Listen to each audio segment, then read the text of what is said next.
అందరికీ నమస్కారం. Project green earth లో భాగంగా ఈ రోజు మనం కొత్తూరు గ్రామంలోని ప్రైమరీ స్కూల్ కు రావడం జరిగింది. వచ్చే విద్యార్థులకి ప్రకృతి పట్ల కలిగే ఉపయోగాలు, అలాగే మనం ప్రకృతిని నిర్లక్ష్యం చేస్తే ఎలాంటి నష్టాలు ఎదుర్కోవాల్సి వస్తుంది అనేది వివరించడం జరిగింది. విద్యార్థులు మరియు పాఠశాల ఉపాధ్యాయురాలు కవిత మేడం మరియు రాధిక మేడం, మరి ఈరోజు మన పాఠశాలకు విచ్చేసినటువంటి విష్ణు మరియు చెన్నయ్య ఇద్దరు కలిసి మరి ఈరోజు మన పాఠశాలకు రావడం జరిగింది. ఇంతకుముందే నాకు మొన్న కాల్ చేసాడు, మరి మీ పాఠశాలకు రావాలనుకున్నాం సార్, ఒక గంట మాకు పర్మిషన్ కావాలి, మేము పర్యావరణం గురించి మీ విద్యార్థులకు కొంత చెప్పాలనుకుంటున్నాం అంటే చక్కటి కార్యక్రమం కాబట్టి నేను వాళ్ళకు మరి అవకాశం ఇవ్వడం జరిగింది. మరి వీరు చెప్పినటువంటి దాంట్లో చాలా మరి నగ్న సత్యాలు ఉన్నాయి. మరి ఏంటంటే రోజు రోజుకు పర్యావరణం చాలా కలుషితం అయిపోతుంది.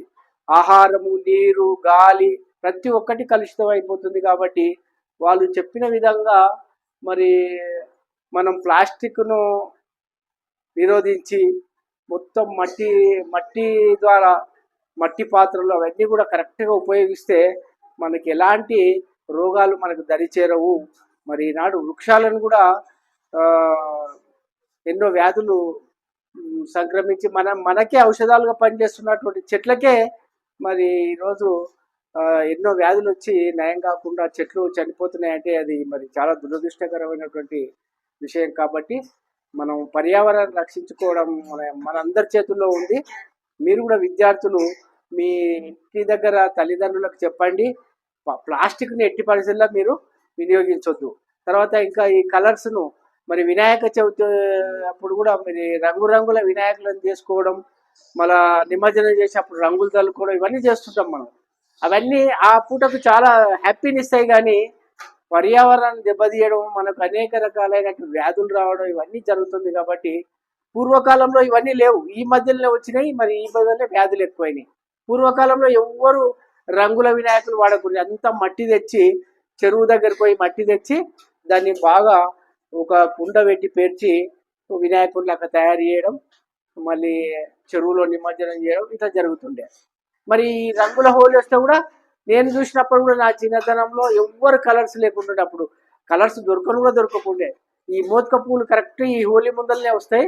దాంట్లో తీసుకొచ్చి ఒక రోజు ముందే తెచ్చి ఒక కుండల దాన్ని దంచి వేసి కొన్ని వాటర్ పోసి పెడతారు. నెక్స్ట్ డే అవి చాలా శక్తివంతమైన కలర్గా తయారవుతుంది. అది మనం పోస్తే కూడా పోదు, గట్టిగా ఉంటుంది. బట్టలకు పడితే కూడా పోదు, ఇంకా అంత గట్టిగా ఉంటుంది. మనకు కూడా ఏమి హాని చేయదు.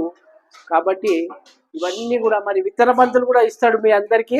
విత్తన బంతులు తీసుకెళ్ళి మరి మీ దగ్గర ఇంటి దగ్గర ఎర్రమట్టి తెచ్చి కొంచెం గోతి తీసి దాంట్లో విత్తన బంతి పెట్టి మట్టి పోసి నీళ్ళు పోస్తే కొన్ని రోజుల తర్వాత ఆ విత్తనాలు మొలికెత్తుతాయి.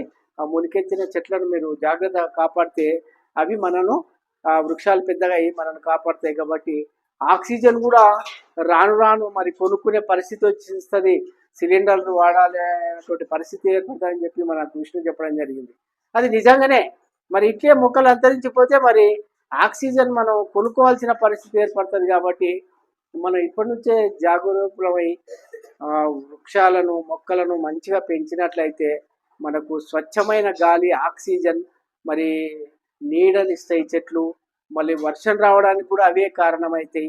కాబట్టి మరి ఇదంతా కూడా మీరు పాటించి మీ ఇంటి అమ్మ నాన్నకు కూడా చెప్పి, మీ ఇరుగు పొరుగు వారికి చెప్పి అందరూ దీన్ని పాటిస్తే బాగుంటుందని నా ఉద్దేశం. ఇంతతో నా ఉపన్యాసం. మా పాఠశాలకు వచ్చేసిన Vishnu sir and Chennai sir గారికి ప్రత్యేక ధన్యవాదాలు.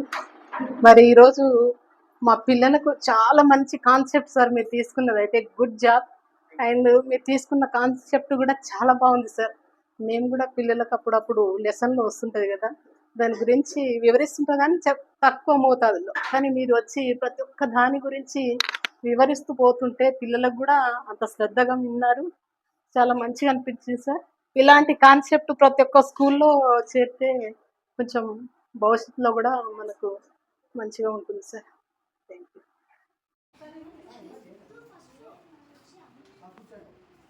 కూర్చోండి. రాండి.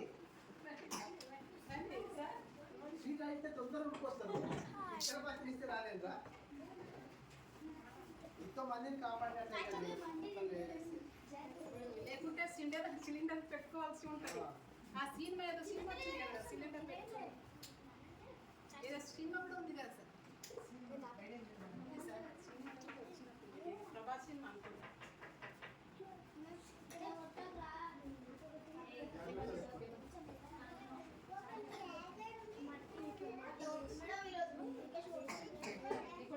ఇది ఎక్కడ చెప్పారు కదా సార్, ప్రతి బర్త్డేకు చెట్ల మీద కంపల్సరీ నాటాలి.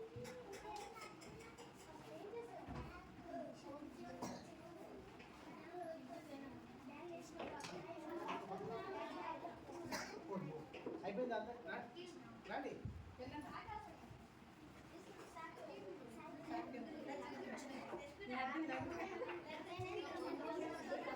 అన్న మీ అందరికి విత్తన బంతులు ఇచ్చాను కదా, మీరు ఇంటికి వెళ్ళకి ఇలా చిన్న గుండు వేసి ఈ విధంగా దీన్ని కప్పేసి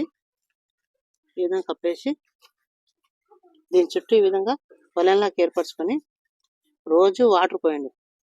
రోజు వాటర్ పోస్తే మనకి 7 నుంచి 10 రోజుల మధ్య చిన్న చిన్న మొలకలు వస్తాయి. తర్వాత ఒక చిన్న మొక్కగా ఎదిగి మొక్క నుంచి వృక్షంగా ఎదిగే క్రమంలో సంవత్సరానికి 10 మందికి ఆక్సిజన్ వస్తుంది. ఓకేనా? అలాగే దాని జీవితకాలంలో 500 మందికి ఆక్సిజన్ వస్తుంది. నేను ఇచ్చిన విత్తన బంతులు మీరు జాగ్రత్తగా నాటి పెంచాలి. అలాగే మీరు కూడా ప్రతి పుట్టినరోజుకి ఒక మొక్క నాటాలి. అర్థమైంది కదా? Okay, thank you.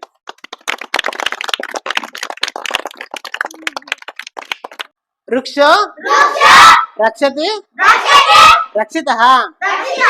పచ్చని చెట్లు ప్రగతికి మెట్లు. పచ్చని చెట్లు ప్రగతికి మెట్లు. నాకు అవకాశం ఇచ్చిన స్కూల్ హెడ్ మాస్టర్ వారికి, టీచర్ వాళ్ళకి, మీ అందరికీ హృదయపూర్వక ధన్యవాదాలు. Thank you.